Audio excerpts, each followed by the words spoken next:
네, 안녕하세요. 알파기네 경진입니다. 금요 석유화학 1,000억 원 규모 자사주 소각했네요. 축하드립니다. 알파기 금요 석유화학 우선주 투자하고 있죠. 송민근 기자입니다.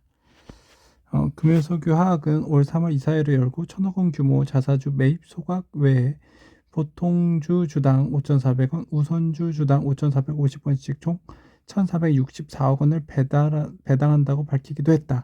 총 2,464억 원을 주주 한원에 투입하는 것으로 이는 지난해 당기순이익의 25.5%에 달한다. 길어지는 실사 KDB생명 연내 매각 반신반의 송재민 이코노미스트 기자입니다.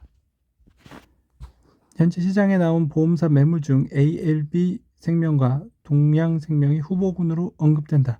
이들 보험사는 우량 매물이라는 평가를 받고 있다. 중국 다자보험그룹이 보유한 ABL생명은 최근 매각 절차를 본격화했다.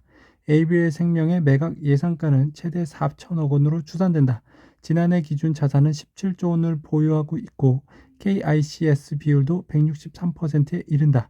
동양생명도 총 자산 37조 원, KICS 비율 163%로 매력적인 매물로 꼽힌다. 동양생명은 다자그룹이 보유한 또 다른 보험 매물로 곧 M&A 시장에 나올 것으로 전망된다. 동양생명은 다른 보험사에 비해 자산 규모도 크고 재무 상태도 안정적이라 인수 후보자들로부터 관심이 주목된다. 한 자릿수로 뚝 떨어진 성장률, 전기차 시장 이렇게 얼어붙을 줄이야. 이코노미스트 이지환 기자입니다. 조회수 2건이고요. 이렇다 보니 최근 국내외 자동차 보험사 제조사들은 가격이 저렴한 중국의 리튬 인산철 LFP 배터리를 적극적으로 도입하는 추세다. 기아는 니로 EV에 중국 닝더스다이 KATL의 LFP 배터리를 적용했다. KG 모빌리티도 9월 출시한 두 번째 순수 전기차 토레스 EVX에 중국 BYD의 LFP 배터리를 탑재했다. 미국의 전기차 브랜드 테슬라도 KATL의 LFP 배터리를 탑재한 모델 Y의 국내 선보였다. 해당 차량은 기존 모델보다 약 2천만 원 저렴한 것이 특징이다. 진입장벽이 낮아지자 국내 소비자들의 반응이 즉각 보였다. 테스라 코리아의 사전 주문을 시작한 지 일주일 만에 2만 명이 계약을 체결했다. 한미 개량 신약의 주역 우종수 대표 GL팜텍 매출 10배로 키운다. 머니투데이 박미주 기자입니다. 조회수 한 건이고요. 자, 이런 그가 퇴사 후 지난 6월 제재 연구 전문기업 W사이언스를 설립했다. 회사를 떠나며 받은 금액만 퇴직금 22억 6,400만 원 포함 36억 원 세전이었다. 여유로운 노후 생활을 즐기자는 아내 만류에도 그는 창업을 통한 제2의 인생을 선택했다.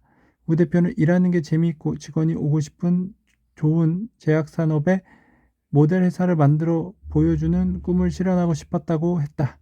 외부 투자금을 받은 뒤 그가 내린 첫 결단은 GL팜텍 인수였다. 250억 원, 보통주 구주 158억 원, 보통주 신주 92억 원 인수를 투자해 지분율 약 30%를 확보할 계획이다. 다음 달 말쯤 인수 작업이 마무리되고 내년부터 본격적으로 경영에 관여할 수 있게 된다. 10조 원 동박 시장을 잡아라. 기업들 불꽃 튀는 선정경제 한국경제 강미선 기자입니다. 조회수 한 건. 이런 상황에서 미국 시장에 중국 기업 진출이 제한돼 장기적으로 한국 기업의 입지가 더 커질 것으로 분석된다. SK 넥셀리스, 롯데 에너지 머티리얼스가 원료인 구리를 주로 국내에서 공급받고 있다는 점도 긍정적이다. 동방이 핵심 광물로 지정됐더라도 정작 원자재인 구리를 중국산으로 쓰면 IRA 혜택에서 배제될 가능성이 높아서다. 고려 아연이 이르면 10월부터 울산에서 배터리 소재인 동박을 본격적으로 양산하기 시작합니다. 양지운 한국경제기자입니다. 일본에서 쑥쑥 크는 유아 동복 한샘K 구원투수 되나? 자, 한샘K는 모이물른의 지난달 일본 매출이 전년 동기 대비 2배 증가했다고 16일 발표했다. 일본 내 K 컨텐츠 열풍이 거센 가운데 모이물른을 소개한 국내 한 웹 예능 컨텐츠가 지난 9월 방영된 이후 인지도가 높아졌다는 게 자체 분석이다. 시그니처 제품인 블루머 상하의 경우 지난달 한중일 판매량이 전년 동기 대비 124% 불어났다. 3분기 실적 부진 증권주 배당대 저평가 기로에 있습니다. 조회수 한 건이고요. 자, 키움증권과 삼성증권은 브로커리지 분야의 사업이 집중돼 충당금 적립 우려가 적고 적극적인 주주 환원 정책이 기대된다. 키움증권은 올해부터 2025년까지 별도 재무제표 기준 당기순이익 30% 이상을 주주에게 환원하겠다고 밝힌 바 있다.